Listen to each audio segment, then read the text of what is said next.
Allahu Allahu Allahu Allahu SH, MH, doktor, filosofi of doktor dari Leiden, Belanda, mengkaji hukum Belanda. Nanti dia akan membela orang-orang susah. Masukkan dia ke Visipol, Fakultas Ilmu Sosial dan Politik.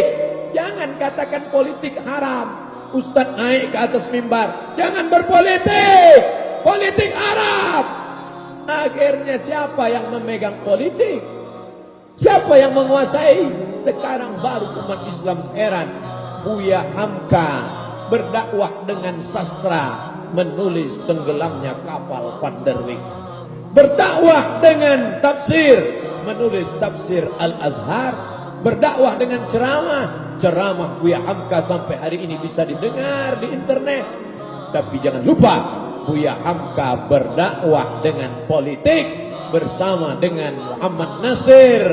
Dua tokoh bumi Minangkabau itu membangkitkan Islam dengan partai Masyumi. Sampai-sampai bersyair Hamka, bersilang pedang di lehermu hai Nasir, tapi kebenaran itu kau perjuangkan juga. Muncul ungkapan Nasir. Apa kata almarhum Buya Muhammad Nasir? Islam ibadah, biarkan. Nih kerja orang-orang yang benci politik Islam. Islam ibadah, biarkan. Ramai salat Jumat, biarkan. Ramai tablik akbar, biarkan. Islam ekonomi, awasi.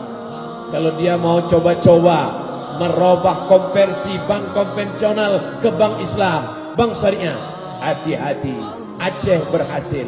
Kenapa Aceh berhasil merubah konversi dari bank konvensional ke bank syariah? Karena salah satu butiran kesepakatan, Aceh mau tunduk di bawah NKRI kalau dia punya hak untuk menerapkan syariat Islam. Dia punya polisi Islam yang disebut wilayah Hisbah. Azan berkumandang, hayya 'alas shalah, maka masjid-masjid semarak, toko-toko tutup. Kenapa? Karena ada polisi syariat Hisbah.